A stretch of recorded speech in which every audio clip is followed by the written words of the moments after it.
I'd first like to open with a reading from Matthew 5:16. In the same way, let your light shine before others, so that they may see your good works and give glory to your Father who is in heaven. This reading describes Tawni because she has set a great example for her peers to follow. She has made a positive impact on many people in her journey throughout life. Her leadership skills that she has shown while at Westminster will leave a lasting impression on the students here. Making the Westminster community a better place has been Tawni's key motivator, and taking on a challenge is something she is very familiar with. During her time as president of the Student Government Association and the Student Alumni Association, she was able to work on her internship and keep her grades up. She is one of the most dedicated people I have ever met and has shown that having faith in God will help you get through the difficult things in life.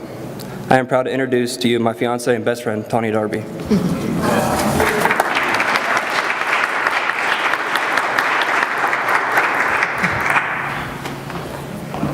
He's a keeper. Thank you, Derrick, for that introduction, and thank you, Reverend Moore, for this wonderful opportunity today. Before I get started, I want to take a minute to thank a few very special people for being here to share in this occasion with me this morning. First and foremost, my parents, two people who have been there for me each and every step of the way, supporting me, guiding me, and loving me no matter what. For that, I'm truly grateful. And Derrick, the kid who stole my heart at Sigma Nu 3 years ago. Thanks for always being around. Whether it's to help me unpack my 50 bags after each break, it's not a joke, or to watch Legally Blonde with me just about every Friday night, even though I know he doesn't want to at all. He's always been there for me, even though he doesn't have to be. Well, now, he has to be. I should probably quit using that joke because he's going to run.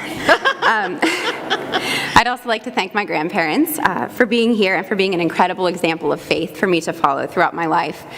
They really are two of the greatest people I will ever meet. I'd like to thank my future mother-in-law for being here and for welcoming me into her incredible family. I'd like to thank Jolynn and Jade and Bryn, my cousins, for being here and for being my best friends. And even though she's not here, I want to thank my sister, who's currently living the dream as she pursues her dream in California. I want to thank her for always being there to make me laugh and to remind me not to take things too seriously all the time.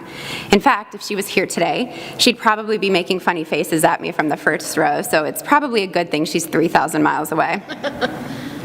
And last but certainly not least, I want to thank all of you for being here today, for taking time out of your busy schedules.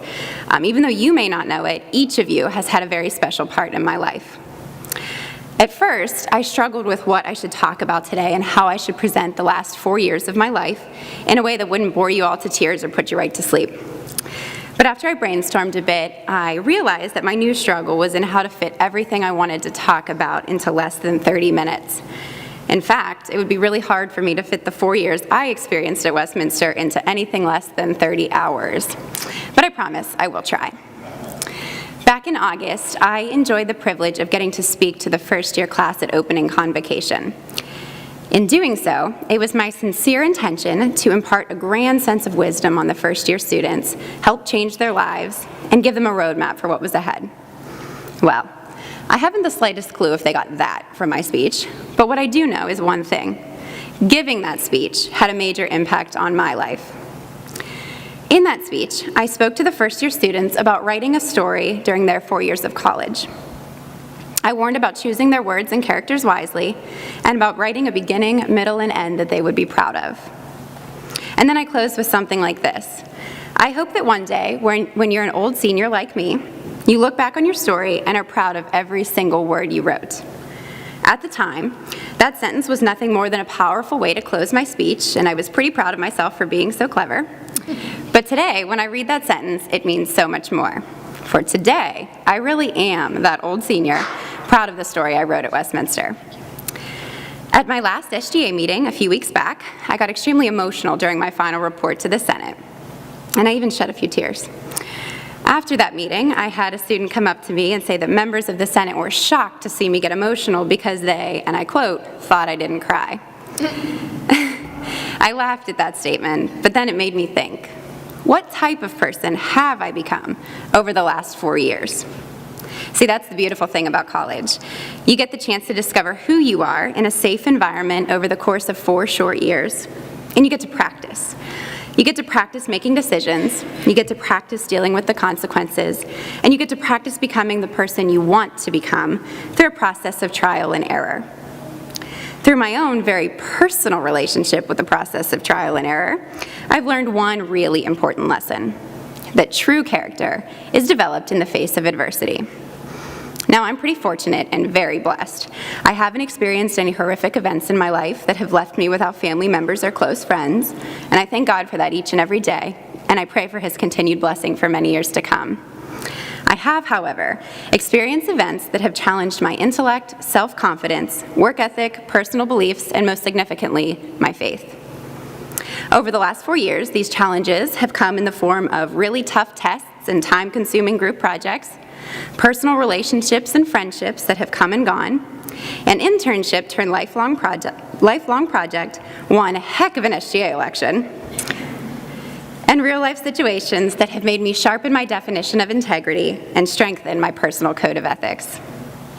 Because of these experiences, I can stand up here today. Proverbs 4:23 states, "Your commitments can develop or destroy you, but either way, they will define you."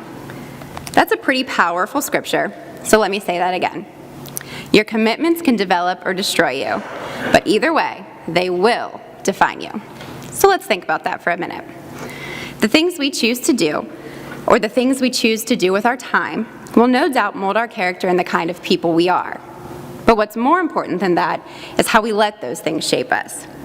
Do you get discouraged or even defeated when things get tough or don't go in the way you had hoped? Do you get frustrated when things don't go your way or aren't all about you? Do you let worry or fear of failing keep you from trying? If you answered yes to any of those questions, congratulations, you're a human. If you answered yes, you're like me. As we grow up and move through childhood, we lose that sense of selflessness for some reason. Maybe it's the competitive world around us, or maybe it's that mysterious food they feed us in the kindergarten cafeteria. But whatever it is, it's serious. The change we go through isn't necessarily bad, but it isn't necessarily good either.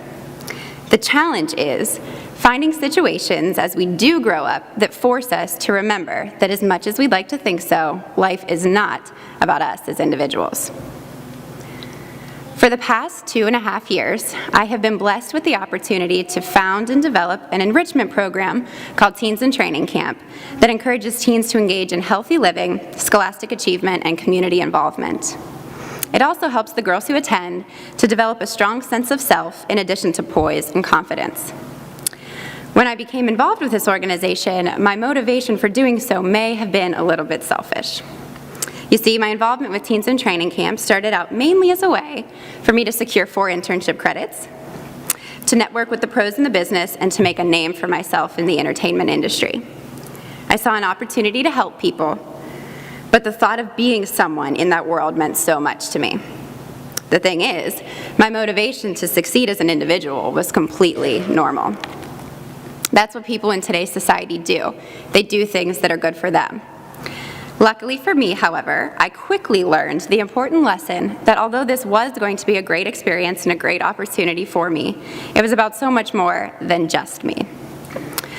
Throughout the planning process for last year's camp, we developed a partnership with a foundation dedicated to granting underprivileged children and teens with an opportunity that has the potential to change that teen or child's life.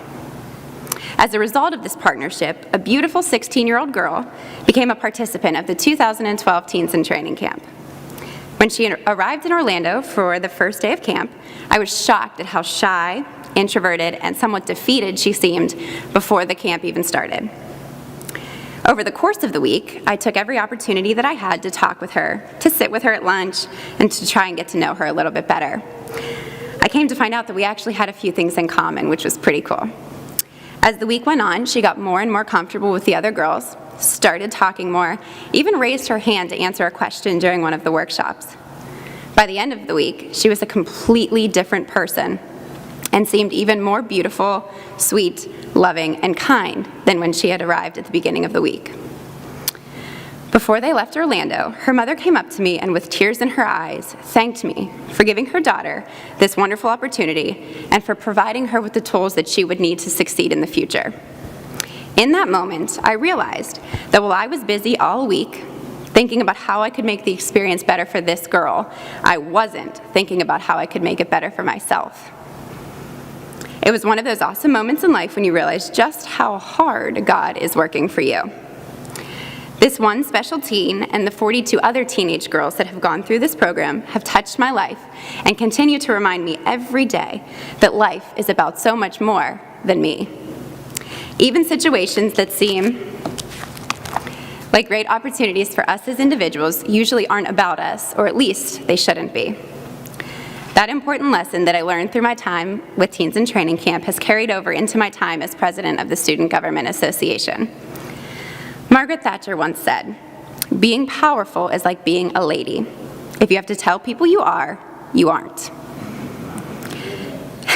Being president, again, was not about me.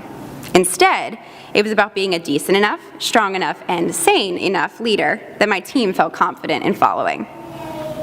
It was about believing in what we were doing so much that we felt safe putting ourselves out there, sometimes for criticism and sometimes for praise. Fortunately, this team that I speak of is a group of extraordinary students who I now call my family. The members of this team became the leading characters in my Westminster story. For the rest of my life, I will never forget all the fun times, the stressful times, and even the nerve-wracking times when Dan Matt messed with my meeting minutes. So thank you, Courtney, Dan, Nick, Derrick, Jeff, Leah, Kylie, Maggie, and Emily. These times really were the good times. But in all seriousness, this group of students, our slate, always gave me the boost of confidence that I needed when I started to doubt myself, or the reality check I needed when my goals got a bit unrealistic. No matter what, they never ceased to remind me just how good, how kind, and how loving people can be in a world where that is